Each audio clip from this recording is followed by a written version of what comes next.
Well, welcome everyone. Thank you for being here today. I'm Nicole Mitchell. I'm the Executive Director of the Jeannette Rankin Peace Center, and it's truly an honor to gather with you as we join with the Missoula Peace Quilters to present this year's Peacemaker of the Year. Before we begin our ceremony, I want to extend my deepest gratitude to the Missoula Peace Quilters. Thank you for your continued dedication to this meaningful tradition and the beauty and care you bring through your artistry. I'd also like to thank Owen Ross for his beautiful guitar playing, and he'll be playing throughout today's event. And to all our volunteers for bringing treats and helping with the reception and helping with us clean up and set up. Just a few FYIs, restrooms are available in the parish hall, so you would exit out this door, go through the path by the garden, and into the double doors to the right. The handicap restroom is accessible through the outside ramp as well. Now, I invite us all to pause for a moment of silence as we begin with a land acknowledgement. We acknowledge that we gather on the ancestral lands of the Salish, Kootenai, Ponderay, Blackfeet, and Shoshone peoples. We honor their enduring connection to this land and their role as original stewards.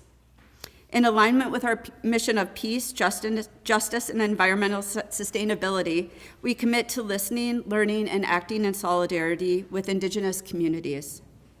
We invite you to join us in this ongoing work. Thank you.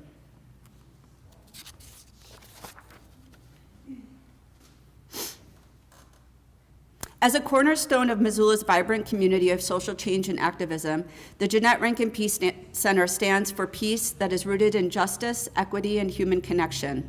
We believe that true peace can only be achieved by listening to all voices and working together toward meaningful and systematic change. At JRPC, we inspire and empower people through education, dialogue, and nonviolent action. We envision a world where compassion guides communication, where conflict leads to understanding, and where justice and sustainability go hand in hand. We know that peace begins with our everyday choices. It's in how we speak, act, and treat one another and the planet. That's why we center conversations around things that matter, nurture relationships across differences, and cultivate a culture of learning and care for our community. We'd love for you to join us in our upcoming events this spring. This week we have Missoula Gives, May 1st and 2nd. It's an annual online fundraiser that helps support local nonprofits, including JRPC. And this year we're raising funds to support our 4 core components: Indigenous unity, fair trade, community discussions and events, and our Peace Park. So visit missoulagives.org to support our work. And don't forget we have our annual Peace Party on Sunday, June 1st from 5 to 9 at the ALI Auditorium in the Phyllis and J. Washington Foundation building on the UM campus. Enjoy a full dinner, silent and live auctions, and an awards ceremony with live music from the Josh Farmer Band. We hope to see you there, and thank you for being a part of our work for peace. Now, let's turn to the heart of today's gathering, the presentation of the Peacemaker of the Year Award. This meaningful honor celebrates an individual in our community who exemplifies the core values of the Jeannette Rankin Peace Center: nonviolence, social justice, and environmental sustainability. The recipient is selected through a thoughtful, consensus-based process led by a joint committee of JRPC council members and the Missoula Peace Quilters. Each year's honoree reflects the spirit of compassion, empathy, and solidarity, inspiring all of us to work toward a more peaceful and just world. This tradition began in 1986 when the Missoula Peace Quilters created the award to recognize individuals dedicated to peace building right here in our Missoula community. Today marks the 36th anniversary of this beautiful and enduring tradition, and we are honored to carry it forward.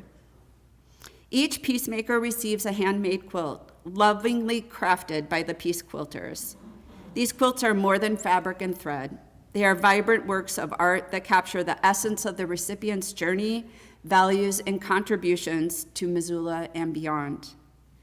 Peacemakers are chosen for their courage, their vision, and unwavering strength, qualities that allow them to lead with integrity and spark meaningful change. Once selected, and each honoree collaborates with the Missoula Peace Quilters, who thoughtfully design and create a quilt that reflects their unique story. As we recognize this year's Peacemaker, may we take a moment to reflect on the transformative power of their work and renew our own commitment to building a world rooted in peace, justice, and shared humanity. It is with great honor to recognize Brendan Work as this year's 2025 Peacemaker of the Year.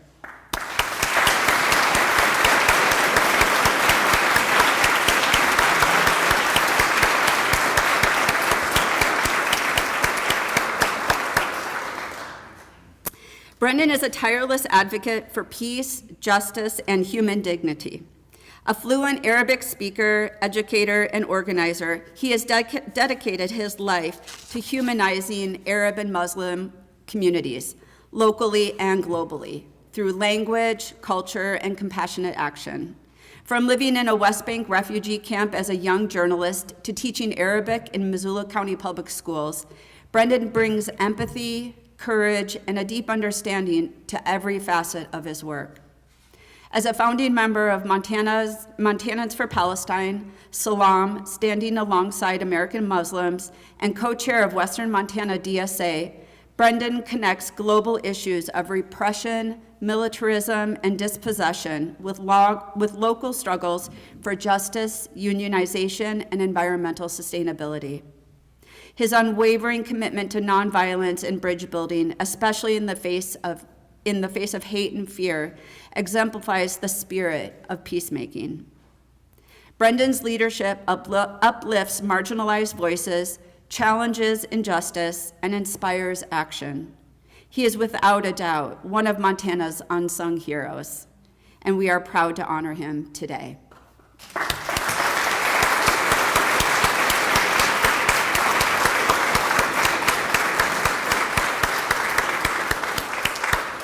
And we'll bring Brendan up here in just a few moments, but there's a few speakers that we have that are going to share some reflections and some tributes in Brendan's honor. The first person is Patty Hickson, and Patty has lived in Missoula for nearly 50 years and is a longtime educator with deep roots in our community.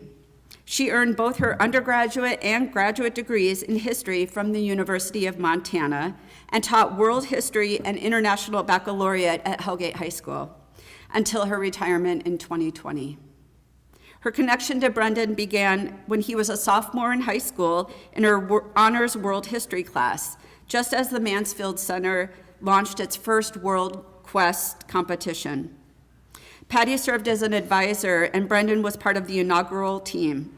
Over the years, their friendship grew through Brendan's international work and return to Missoula, where they later became colleagues and co-advisors for World Quest. Today, their friendship continues, often centered around cheering on Brendan's son Everett at baseball games and enjoying sidecar rides together. I'd like to welcome Patty.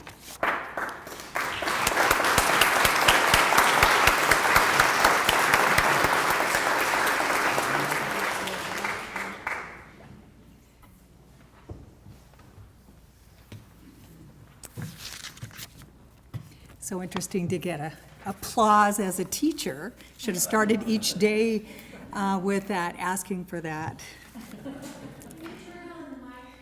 Turn it. Get closer. Okay. Yeah, we don't have mics in the classroom.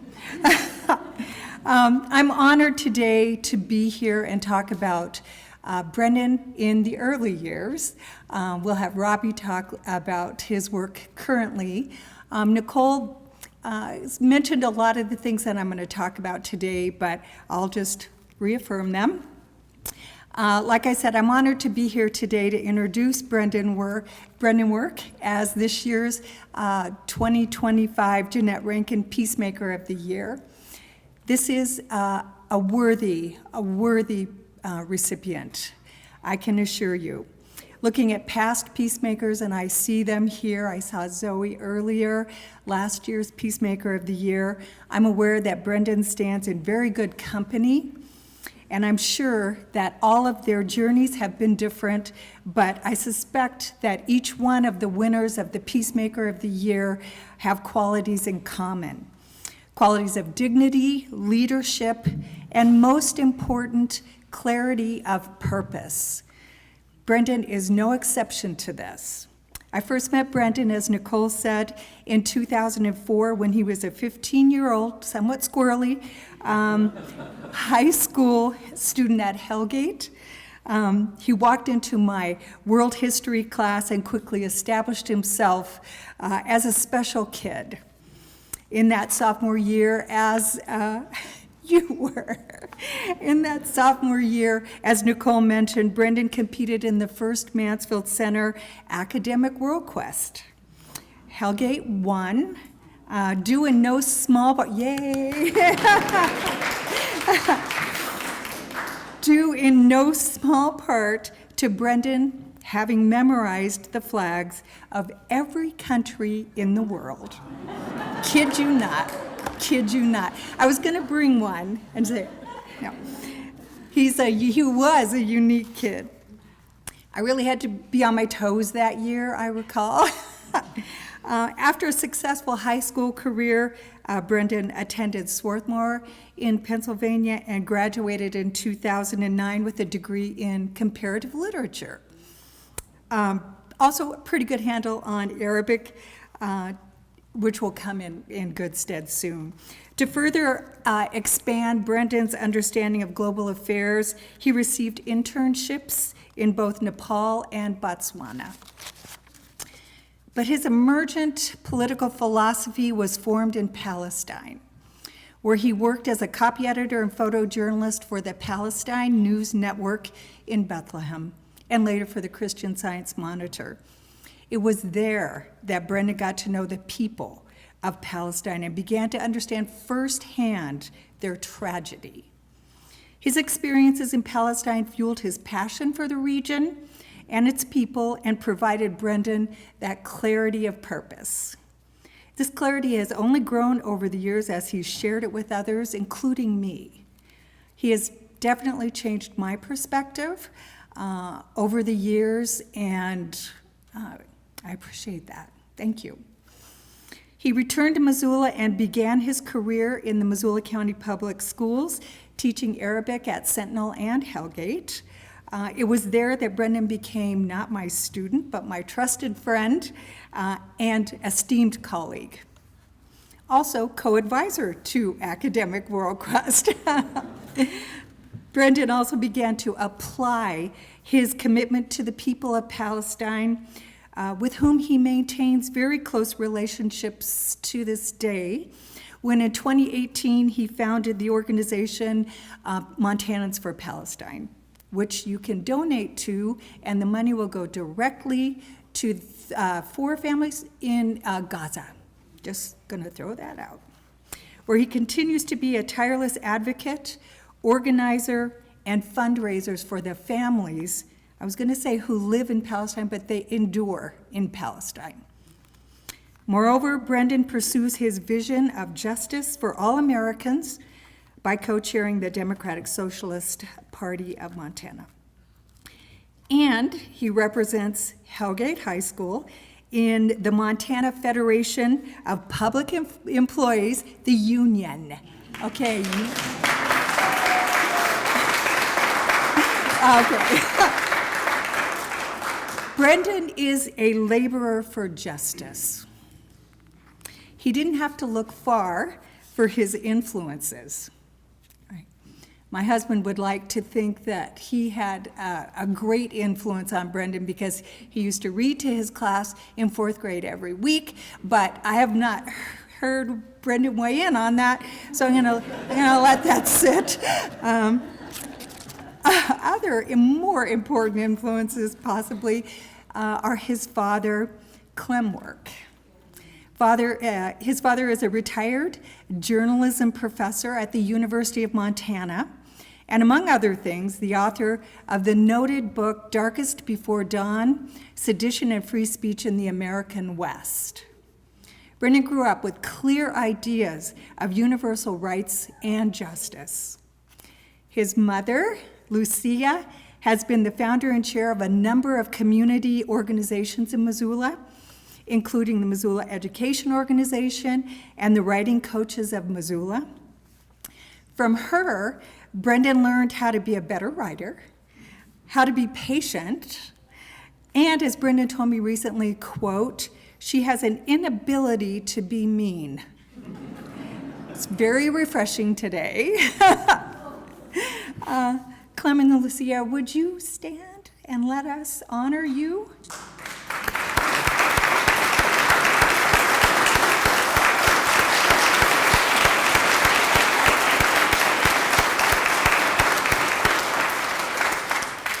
Sweetest people. Okay, also Brendan has been influenced by his wonderful wife, Jess Cahoon. Jess is a pharmacist in St. Ignatius, and we're so grateful that Jess so generously shares much time, much of Brendan's family time with us and his activism. When I asked Jess the other day if it ever gets hard that Brendan devotes so much time to his activism, she simply said, we're very proud of Brendan's work. Jess, would you stand up?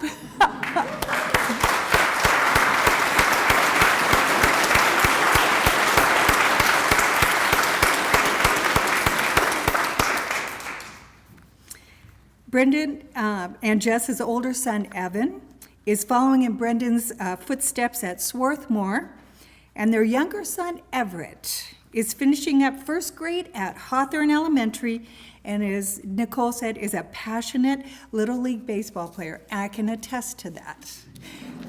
Everett, do you want to stand? Yay!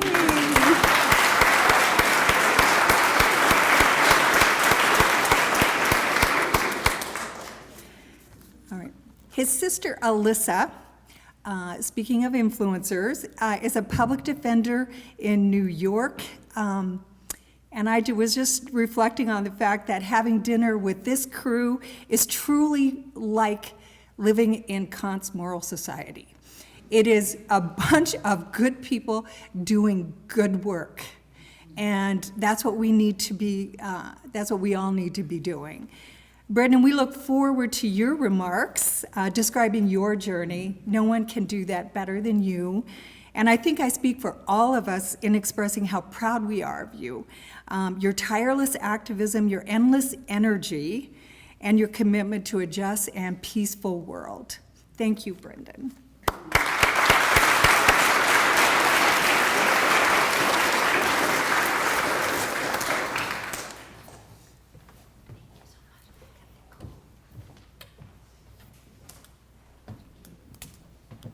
Thank you so much, Patty. I love that clarity of purpose is really going to stick with me. So thank you for sharing and introducing Brendan's family. That was nice. Thank you.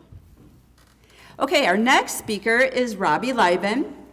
Robbie's lifelong commitment to justice is deeply rooted in a family legacy of activism.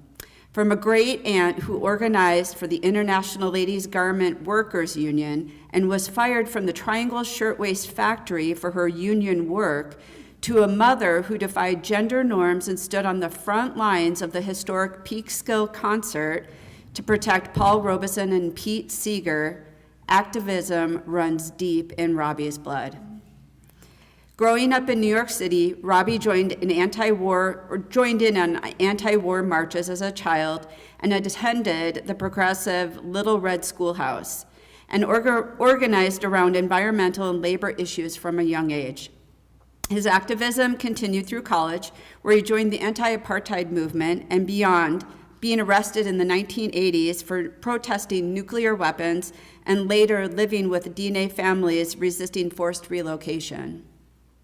Since moving to Missoula in 2006, Robbie has been a powerful force of peace and environmental justice and for Indigenous rights, working with the Peace and Justice film series, co-creating environmental documentaries, and helping to halt the tar sands megaloads. Robbie has also played a leadership role in Western Montana DSA, founded an editorial working group to amplify progressive voices, and is a founding member of the Montana chapter for Jewish Voice for Peace. It's through his recent work, including the Montanans for Palestine, that Robbie has come to know and collaborate with Brendan Work. Robbie.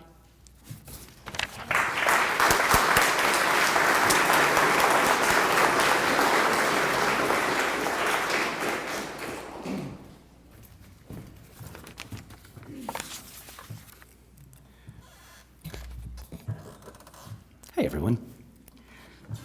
So, though I've known Brendan for several years, I've only really gotten to know him well over the past year and a half. After the October 7th attacks, I knew that the Israeli response would be unmitigated brutality, and so I was grateful that Montana for Palestine, MT4P, organized a demonstration to end the occupation just a week later. Brendan was the first one to show up and was unfurling a banner as I arrived. We looked at each other and said, I hope there's others coming. Of course, things here happen on Missoula time, and that first week we had over 50 people participated. Over the months, as MT4P's demonstrations grew, my admiration for Brendan grew as well.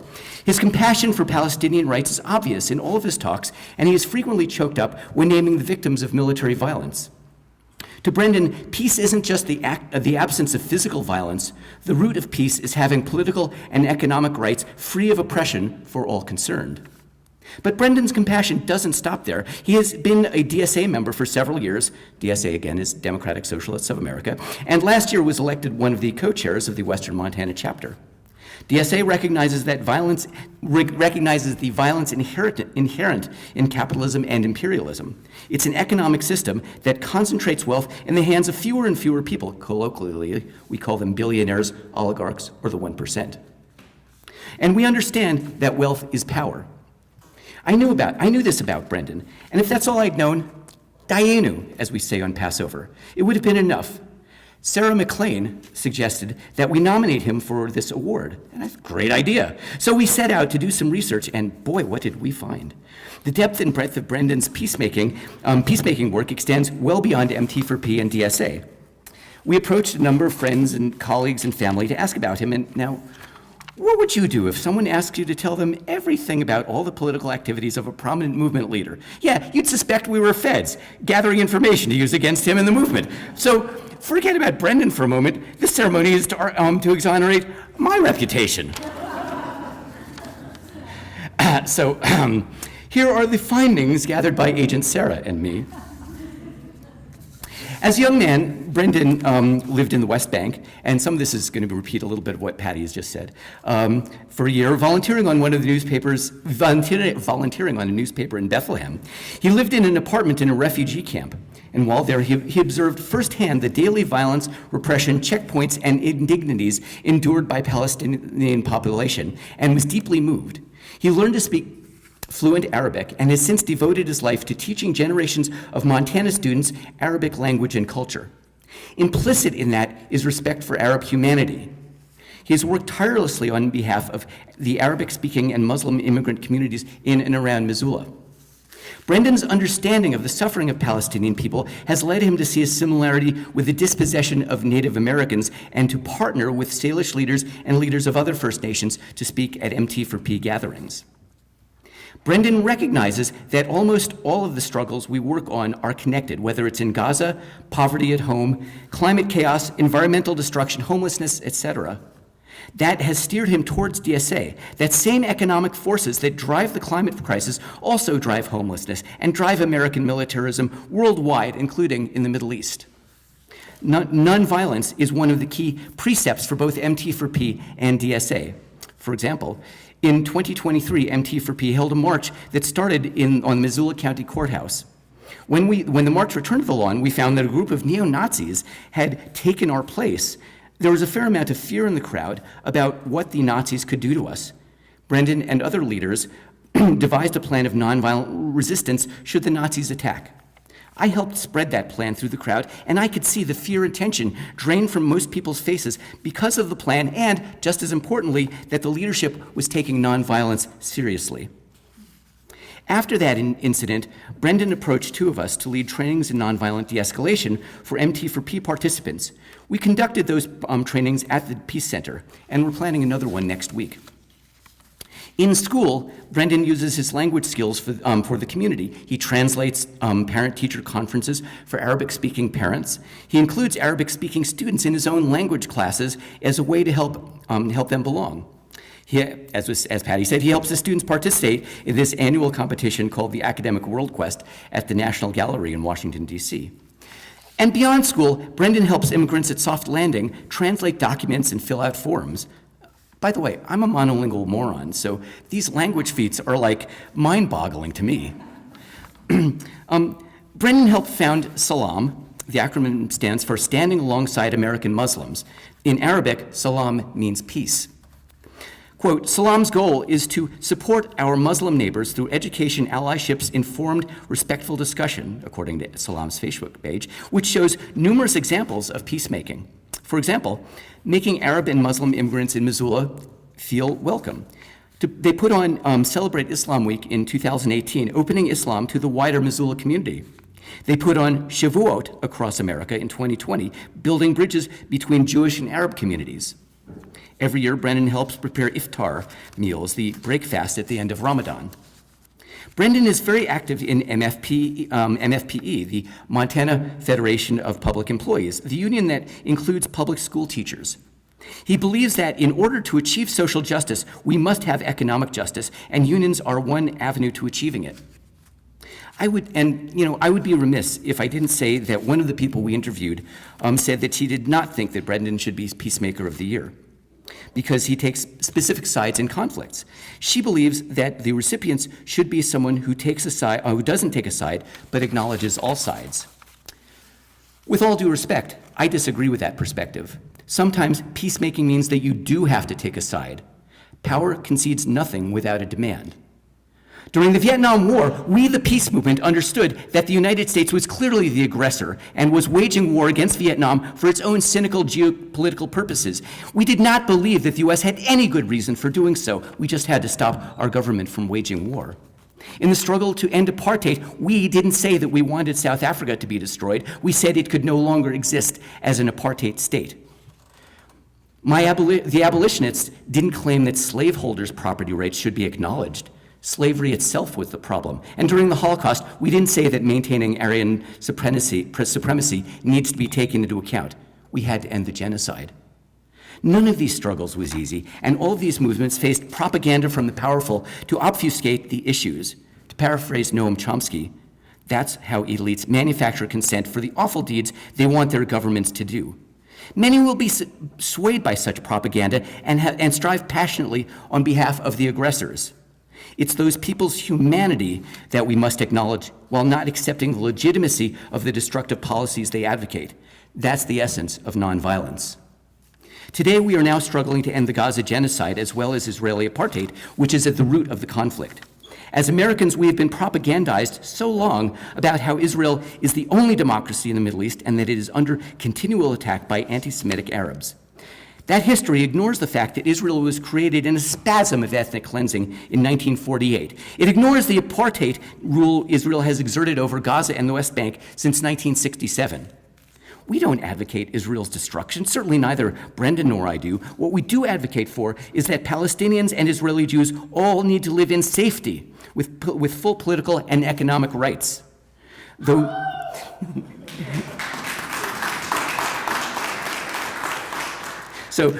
how we get there is beyond the scope of this introduction, the Post-Apartheid South African Peace and Reconciliation Commission is a promising model to follow. And we understand that these are perilous times. In my opinion, our government is the greatest threat to peace, with political repression surging at home. Both major parties are controlled by their billionaire donors at the expense of the rest of us. Ending capitalism is the most important step we can take towards a world free of war. DSA is attempting to do just that, and Brendan is one of the people at the helm there. And Brendan is one hell of a nice guy. He's thoughtful, engaged, and a joy to work with. And so it's with appreciation and admiration that I'd like to welcome Brendan Work, the Jeannette Rankin Peace Center's 2025 Peacemaker of the Year.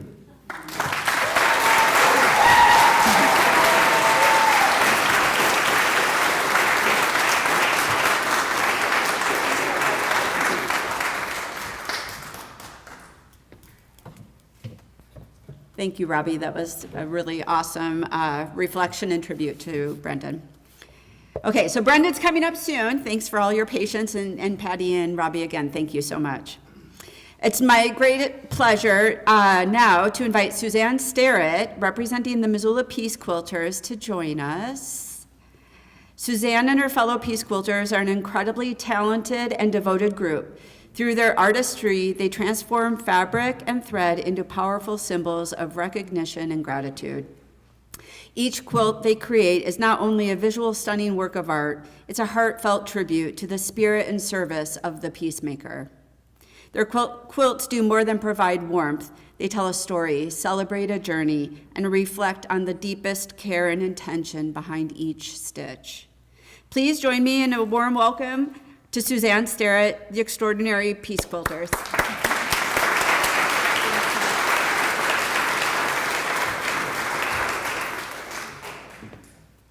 I'm honored to be here to describe our quilt and our process and our most amazing Peace Quilter group. I'd like to first ask all the Peace Quilters who are here to stand.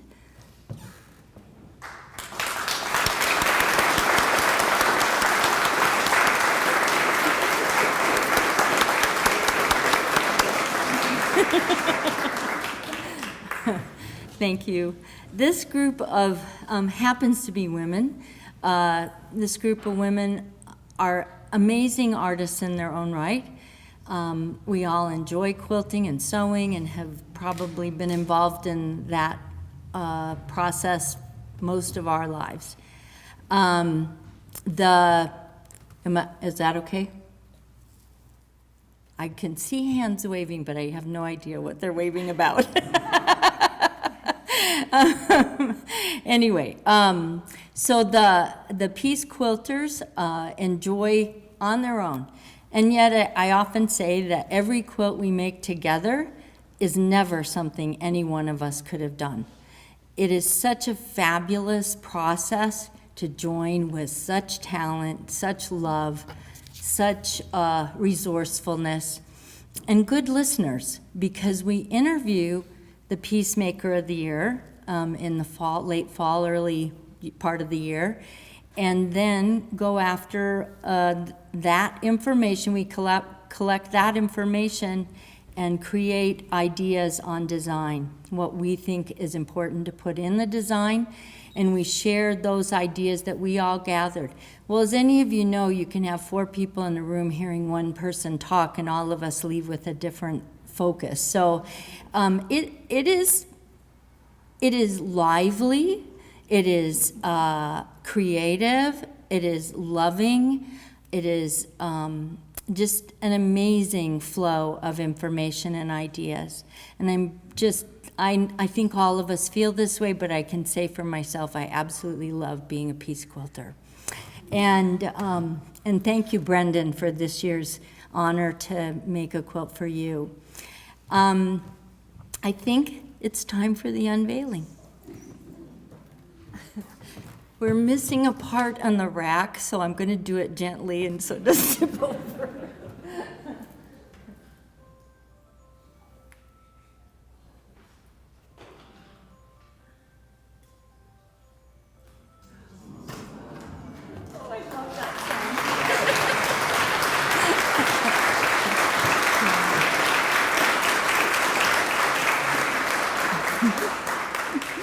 I love that sound. Brendan told us that his favorite color is blue. He shared all the information we've heard today, and all of that does go into our hearts as we are creating. But really, this is the artistic part. And so it's color, it's design, it's ideas that can be reflected in design.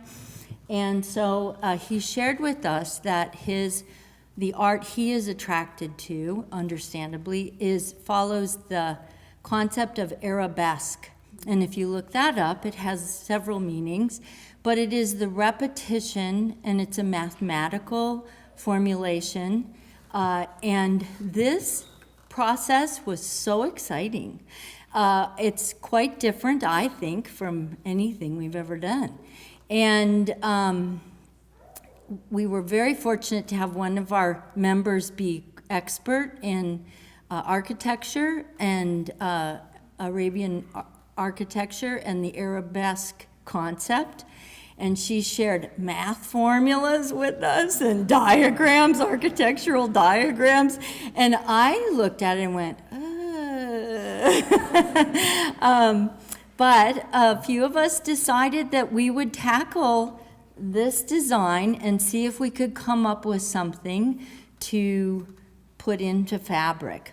And so a medallion, what we talked about is that a medallion, as this is in the center, or mandala, or other cultures have different words for that. It's circular, which is symbolic for pulling things together, taking little things that move out and big things that move in. It is a symbol of community, and Brendan mentioned that many times. And it just seemed like the perfect image. And so that became our focal point. The arch that goes around it is, an arch has both the architectural strength and stability that I think we all look for in peace. And it also is often representative of a doorway or support for ideas even.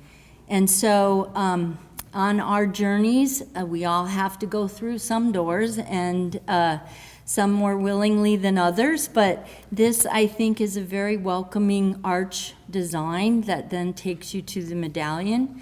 And then most of the other components, we tried to reflect tile types of designs, and we talked with Brendan about that. So that's the background for the design. And again, thank you, Peace Quilters, for such a fabulous process to put this together. And then the back,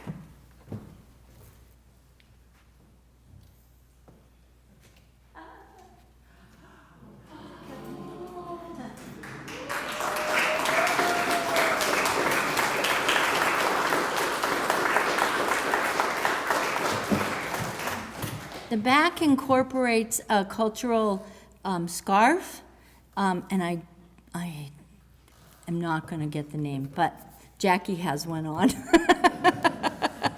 and that was really fun to have that. And she ordered one, and we were able to just use it for the back. And then we have our label that we always put on every Peacemaker's quilt, the Peacemaker of the Year label. And then the bottom one is Peace Doves, and it's a hand-embroidered piece one of our members made, and then we fix that onto the back as well. So I think that about covers it. So Brendan Work, this is for you, from our hearts to yours.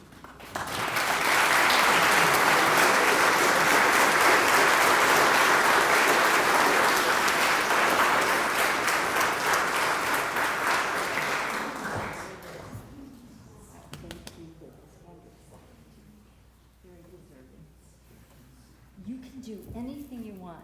It's yours.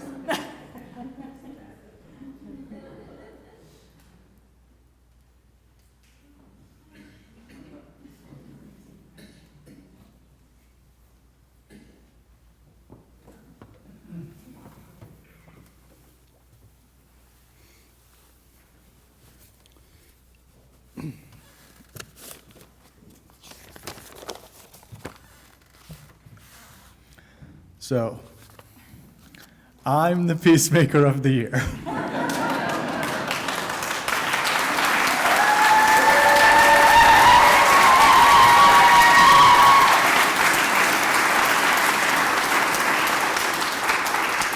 This may come as a surprise to some. I am at times a hater, a snoot, a cynic, and a grump. And yet here I am. It is a rare opportunity to fill a church like this without being dead. So while I have you, I intend to make some peace. The peace that I enjoy comes mostly through my wife, Jessie, who teaches me courage and knows me better than anyone else. At Tribal Health, she keeps late hours putting medicine in people's hands, advocating for humane and efficient health care, and taking care of workers. She and her sisters, Julie and Jamie, are inspirations of mine. a tireless tri-matriarchy of compassion. My parents are here, as they have been my whole life. My mother teaches me how to have fun and have mercy. My father shows me the world. I came up privileged to have two big sisters who left no doubt about what in life was worth doing. Alyssa defends people in the criminal justice system. Cecily makes the enchantment of school reachable for all. I would also like to thank Robbie and Patty for their beautiful remarks, Nicole and Carol for planning this, Owen Ross for his beautiful music, Holy Spirit Parish for raising me right here, the Peace Quilters for this dazzling work, and the JRPC Peacemakers Emeritus, Representative Zoe Zephyr for her patience, Mary Poole for all the new Missoulians, Betsy Mulligan-Daig for Salam, Rita Jankowska for her poetry, Steve MacArthur for his advocacy, and Jane McAllister for teaching me 5th grade. The Western Montana chapter of the Democratic Socialists of America has given me a sense of mission and grounding. So to them and to my co-chair Rachel, I say, good work.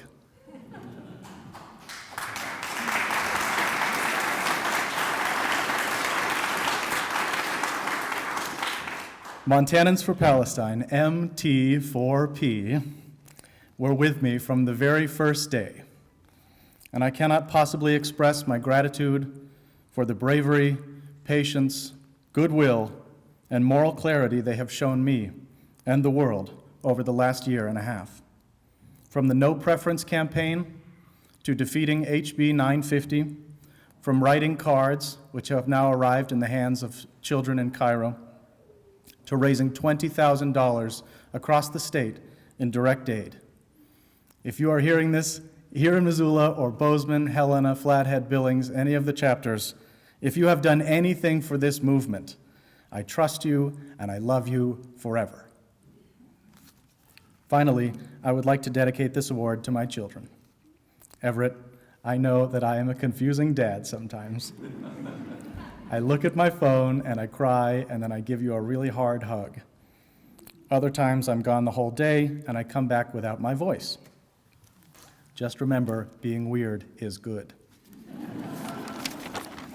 To Evan, who is at college right now and who is the real peacemaker everyone in our family knows, I say keep reading and believe in yourself. Educated and committed is the true face of Indigenous resistance.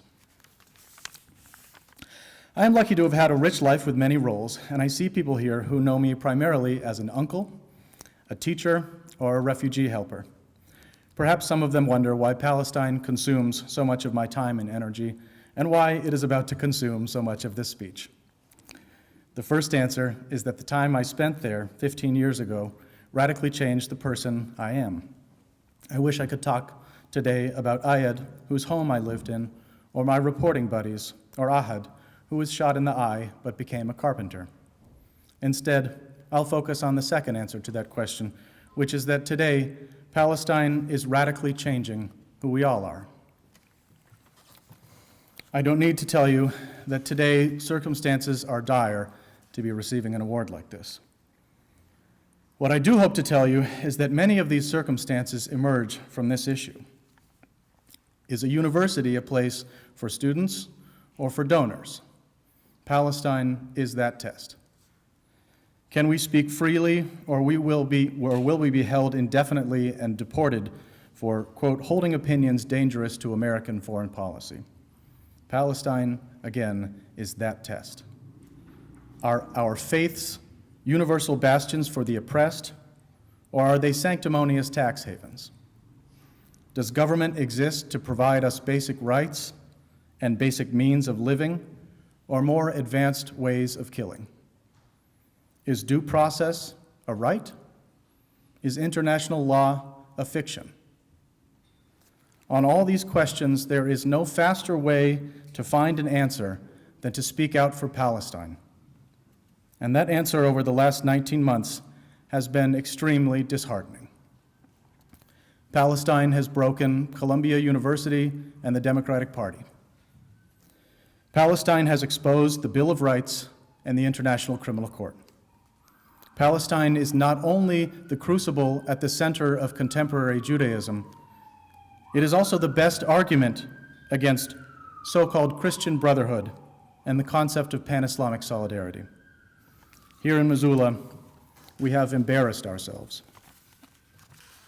Last January, our progressive city council overruled 95% public opinion to kill a resolution for a ceasefire. Our mayor called it divisive. A representative from the Democratic Party shouted in my face about vilifying Israel. And a council member said it was inappropriate to use as leverage against a sitting senator. And the less said about him, the better. 2 months later, a similar resolution for ceasefire failed with the state's largest union. The Jeannette Rankin Peace Center called for a ceasefire in March. I have been told that shame is not motivating. I know that I am standing here because people change their minds. But when can we say the names of the people that allowed this? Why can we talk about the dead and not about them?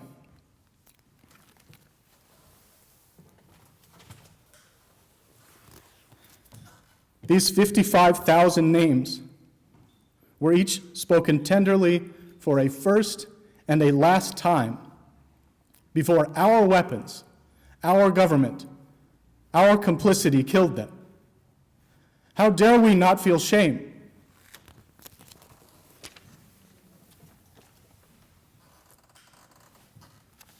I would appreciate if we could light the candles now.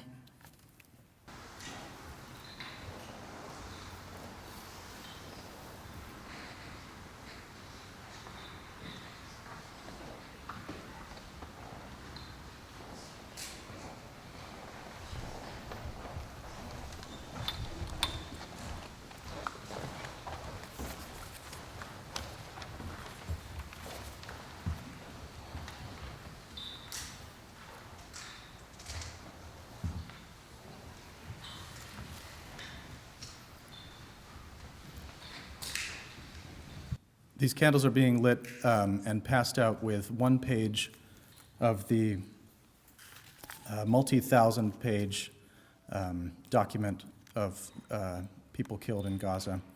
They are ordered by age, so 2 people will receive a piece of paper for each age group from 0 to 18.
Everyone holding a candle, please stand up.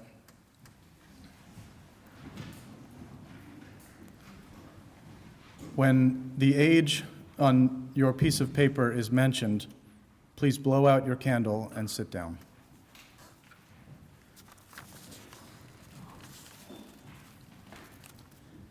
Between birth and the age of 1, a child learns to smile and laugh, says simple words like mama, learns to lift their head and play with their toes. There are 876 named victims in this age group.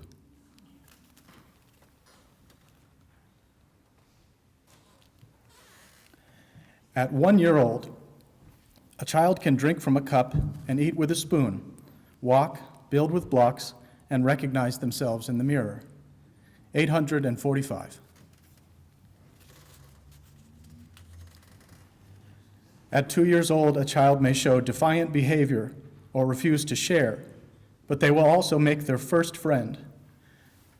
They weigh about 25 pounds, 842. At 3 years old, a child can speak in short sentences and put on their shoes. They may begin to say their own names, 790. At 4 years old, children killed for being Palestinian do not even know what a Palestinian is, 774. At 5 years old, a child will start losing their baby teeth, help around the house, and learn to write their first name, 860. At 6 years old, a child will count to 10 and begin to grasp the concept of time. They weigh about 50 pounds, 814. At 7 years old, a child can solve simple math problems and play sports, but will also become terrified of the unknown and often need a loved one nearby, 853.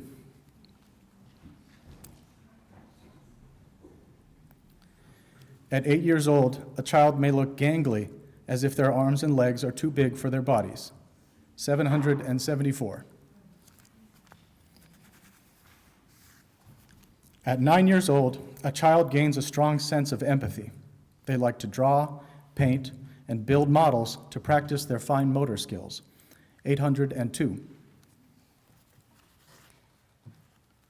At 10 years old, a child can write a story, 788.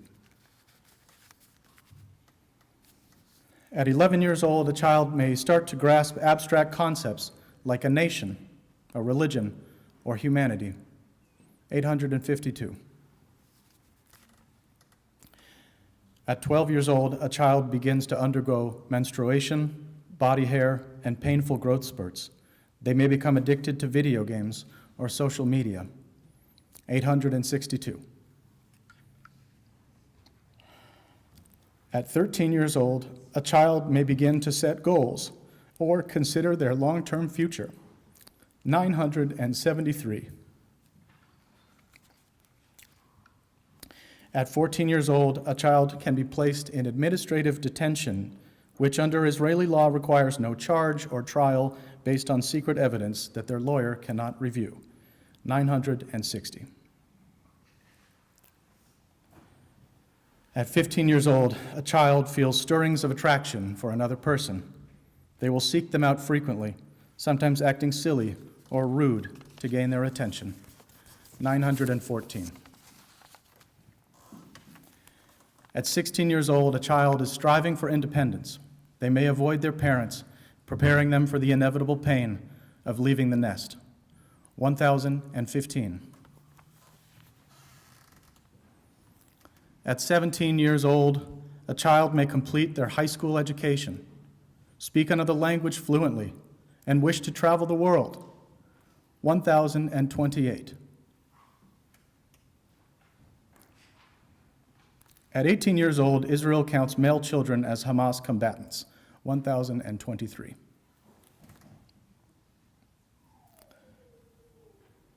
"16 yesterday, 45 on Friday, 61 on Thursday, 27 on Wednesday, 42 on Tuesday, 29 on Monday, today more than 50. You'll notice some candles are lit for the survivors. But at times, I'll be honest, hope feels hideous to me. Why are we here? What is becoming of us? You may sit, thank you. In asking that question, I do not want to bewail what is happening to the soul of America. The psychology of the oppressor can too easily become a playground when there is no time to waste. What I mean is that Israel is only one model for the present. Israel's founders variously described their project as a colony, an iron wall, and a villa in the jungle. We are consumed by that same siege mentality. We invest our money in surveillance, kidnapping, killing robots, walls, and missiles. When we are troubled by this, we invest our minds in new ways to justify it, to censor and obfuscate the truth, to invent lesser evils and other names for cowardice. In case you can't see it in the way this city treats its unhoused, we are far along the path toward barbarism. Perhaps our version is polite and anguished now, but that will fade. Israelis used to make a genre of film called shoot and cry. Now, only 3% of them say ethnic cleansing is immoral. That future is coming for us, and it does not compromise. That's why the word peace makes me very anxious sometimes, as I know it does for many people here. In Palestine, most of the last 30 years of land theft took place during the two-state peace talks. In Missoula, many of those who brutalized transgender and indigenous people are called peace officers. When we, my friends and I, were kicked out for protesting over the last year, it was to keep the peace. Climate fascism is around the corner, and the contradictions will be louder than ever. I ask everyone here, do you believe in peace or do you believe in silence?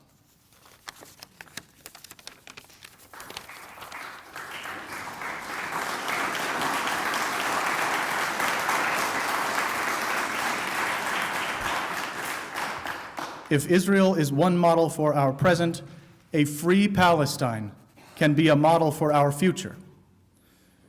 And here is how I think it will go.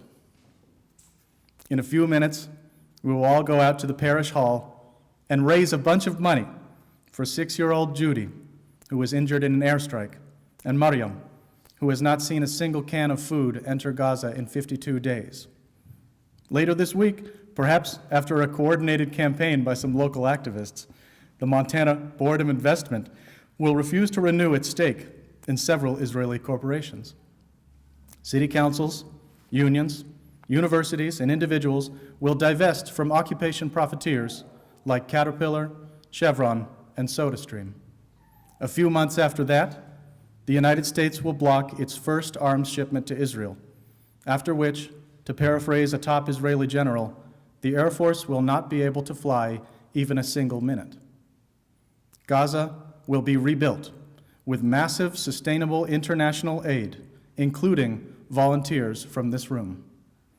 Its population of 25,000 orphans and 5,000 child amputees will receive the same care and love as my own children, paid for by the forced sale of Tesla, Google, and Amazon.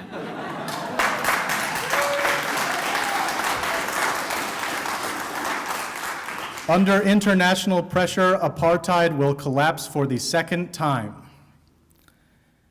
Truth and Reconciliation Committees will painstakingly settle 77 years of outstanding claims, and very likely, many ethno-supremacist settlers will leave, as they left Algeria, Angola, and former Rhodesia. Fugitive war criminals like Benjamin Netanyahu, Donald Trump, and Joe Biden will be brought to justice.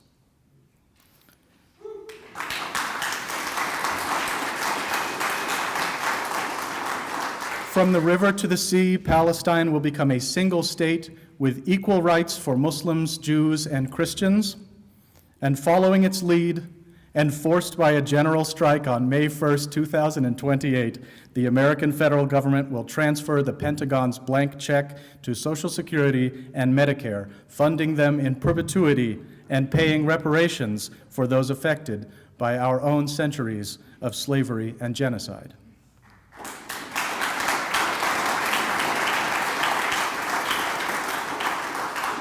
In the far future, but not too far, this valley will return to the stewardship of the Salish people, with whom American society will coexist in fairness if it exists at all. That is the peace in which I intend to participate, and whether you wish to join me, I will not be told it is impossible. To quote David Graeber, the world is something we make and could just as easily make differently. So let us organize, let us forgive, and let us finally make peace. Assalamu alaikum wa rahmatullahi wa barakatuh, and thank you all.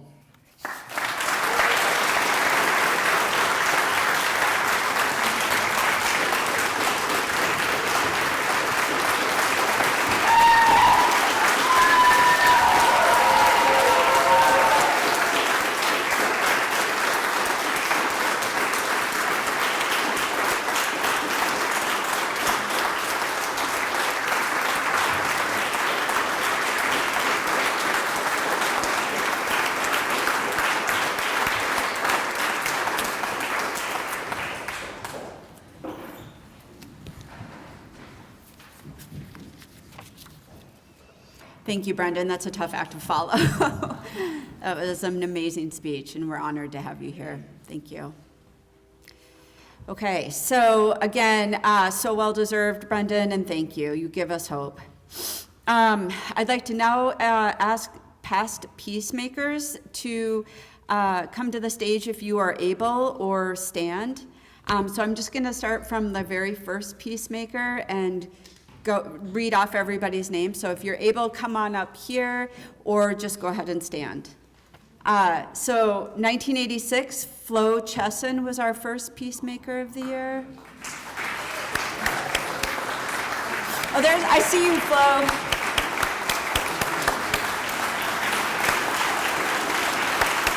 Thank you for being here. 1987, Jim Rainey.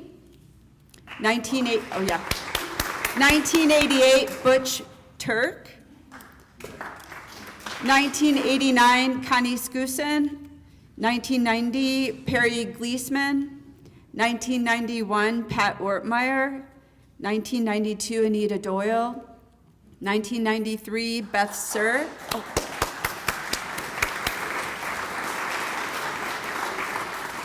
Carol's gonna walk you up here.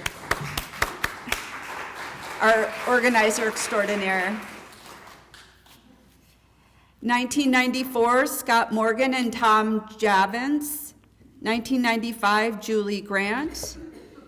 1996, Alice Campbell. 1997, John and Tammy Agner. 1998, Pete Lawrenson. 2000, Father Jim Hogan.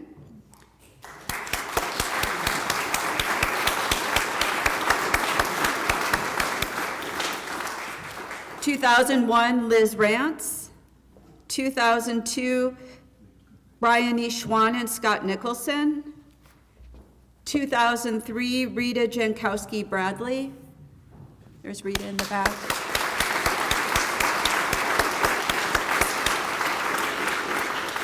2004, Amy Martin. 2005, Ethel McDonald, right up here up front.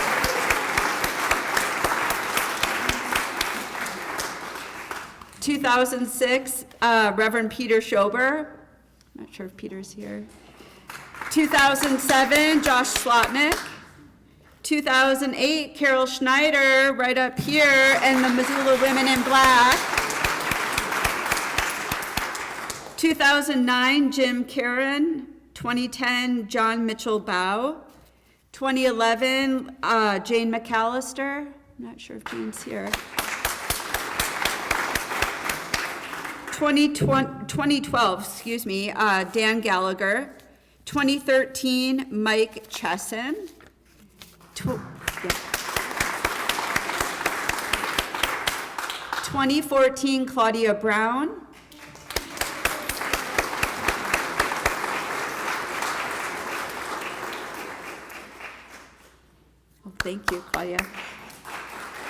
2015, Glenn and Kathy Wood.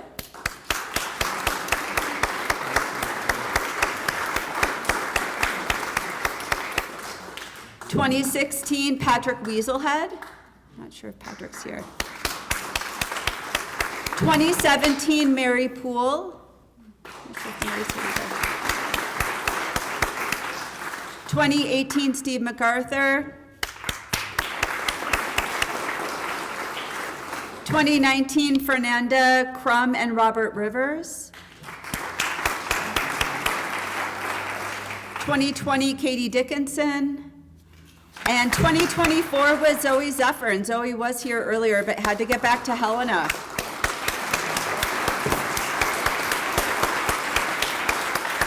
Congratulations, and thank you for being here. Let's get some pictures if we can, and again, congratulations, Brendan. So thank you all for being here to honor Brendan and the remarkable impact he's had and made in our community. Before we close, please enjoy some refreshments in the parish hall, which again is out these back doors and then to your right. We exit from the back where we came in and go through the garden to the area hall. Your presence has made this celebration even more meaningful. May we each continue to walk the path of peace together. Thank you.